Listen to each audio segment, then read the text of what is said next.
Very, very happy. It's been too long. I get to interview one of the people I love the most in the industry, Ted Price, president of Insomniac, here to talk about Fuse. Yep. So the game's gone through some transformations. It was once Overstrike, had a different aesthetic. It's changed. People seem to have gotten the perception that, oh, it's another one of those realistic shooters. I did get a chance to play it. It seems to be far more consistent with the Insomniac ethos than people may realize. It is, and I think you have to play the game to really understand that we take things over the top with our weapons, with our characters, with our settings.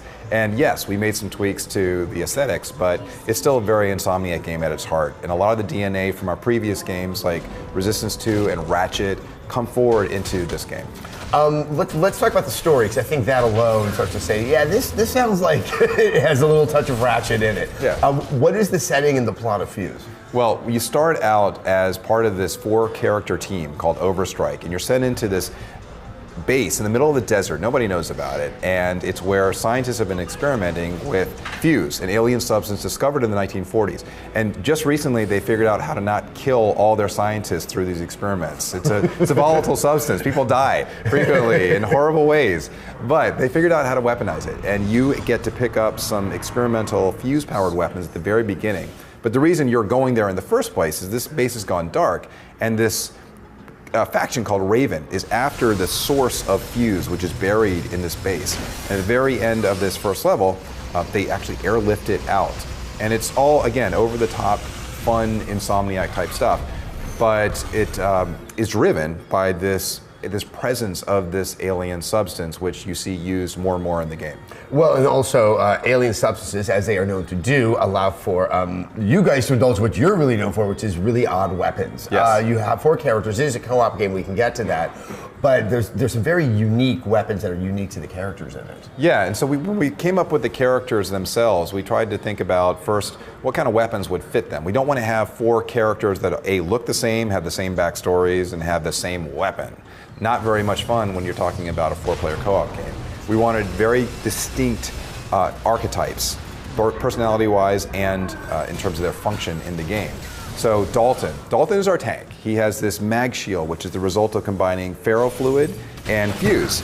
And it creates this... You make that sound so convincing. Like, I'm like, of course, yes. That makes sense, right? Physically plausible. And he creates this giant shield, which he can hold up, catches any incoming projectiles, and then builds up kinetic energy, which can be released in a blast that liquefies any enemies in front of him. But what's better is he protects his teammates behind him who can fire through the shield. Then we have, also, I forgot to mention this, he can unlock an ability which allows him to drop copies of the shield. So in an ambush situation, like you and I were playing recently, he can actually keep the team pretty safe. Yeah, and it's again, really useful, especially when you're under heavy fire. Naya Devereaux, who is our stealth specialist, she can actually disincorporate and flank, so she becomes the one people look to when you need to flank enemies. However, she's got this great weapon called the warp rifle, which is the result of combining antimatter and Fuse. And when you coat enemies with this mixture, you can trigger these singularities, these black holes, which tear enemies apart but send out these rings of expanding matter. And if you do it right, you can coat multiple enemies with this mixture and set off a chain of black holes, which is your experience. Yeah, which is also just it's visually pleasurable, I have to say, because you know you're doing something right. Not anything you would find in real life, but you know, we're taking liberties with these weapons. And there are a couple more which I can go into if you like. Well, maybe we'll move on to actually one thing, which is just the combat itself. It's a cover-based shooter, but as you've already described in 2 of these weapons, that would sound very, very powerful. So what are you sort of setting up in terms of numbers of enemies and enemy types so that, if you have this dynamic range of offensive power, that you can really put it to good use? So there are a lot of different enemy types in the game, and they're aggressive. They will flank you, they'll try to eliminate cover, and they will keep your head down. And you have to use cover, and you have to be clever about how you approach each of these combat setups, because sometimes you're dealing with snipers and with charging enemies. Sometimes you're dealing with mini bosses who are not your typical mini bosses. They're moving very quickly across the battlefield. Sometimes you're dealing with 1 or 2 enemies who are just really smart, who are going to figure out where you are and blink into existence and take you out. So every combat setup offers different challenges mentally, but also different ways to approach it as a team. And because you can leap between your characters at will, jump into each one, there are a lot of different ways to think about how you're going to take on groups of enemies. So people know, and it's quite impressive, you can switch on the fly between any of the 4 characters if you're playing by yourself or if you don't have all 4 characters. Correct. If you have 4 people, 4 humans, play, right? Yes, yeah. As long as you have 1 bot in the game, you can always leap to available bots. And this is really something we argued about at Insomniac for a while. Because the tradition is, if you have an RPG or MMO, once you make your character choice, you're locked, right? And the assumption is that's good. Players want that, but we decided no. Let's free things up and let people experience all 4 characters whenever they want, just so that it keeps the game fresh.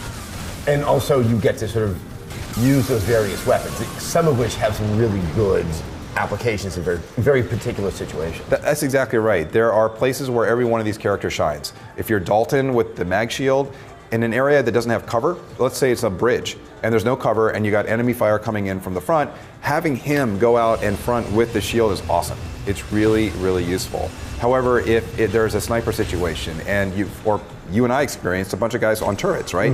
Where you can't get to those guys, but Jacob has an arc shot with a trap capability. So we can fire bolts, these liquid mercury bolts, into the wall behind these turret-wielding enemies and fry them by activating the trap function. Yeah, exactly. Just like that, right? That's the kind of thing that you find in most games. You make it sound so matter of fact. I love it. So there's also a lot of RPG elements in the game. There's character growth. How does that work, especially if you're playing alone and you can be moving between the characters? Well, first of all, you earn experience in the game like you would in an RPG. So when you kill enemies or accomplish objectives or even find XP boosts in the environment, you add to your XP bar. And when it hits a certain threshold, you level up. And there are lots of levels. And it's not unique to a particular character. Well, it is actually. Each character has his or her own experience point pool. And so each character is leveling up separately. And when you level up, you get a skill point to spend in that character's skill tree, which, as you saw, is a relatively complex tree of abilities with multiple levels where you can begin unlocking stuff. Now, each character has unique skills to unlock, and then there is some crossover between skills in those 4 different skill trees. But again, every character is leveled on his or her own. So if you like to leap back and forth between characters, you can kind of level them all up at the same time.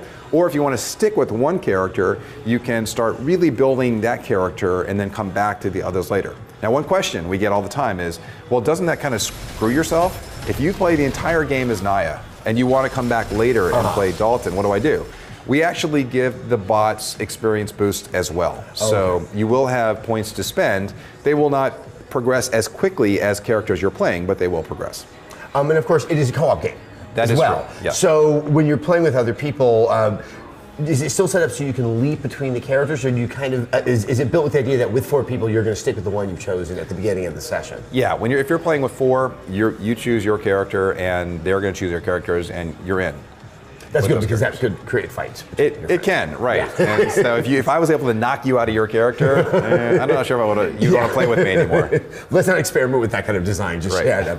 But there's also a combo system in terms of how you're playing, I guess, with your friends or with the bots, if you use your weapons in concert with one another. So the weapons are actually designed to be functional together, and because they are so different in terms of their functionality, crowd control, AoE, distant, short-range blasts, you can use your weapons together to take down enemies or groups of enemies. And when you do that, then all players get points. And we have about 60 different combinations that we show off in the game. And when, say, you and I are working together and you crystallize a bunch of enemies, and then I use the arc shot to take them out, well, I'm going to get a dark shatter.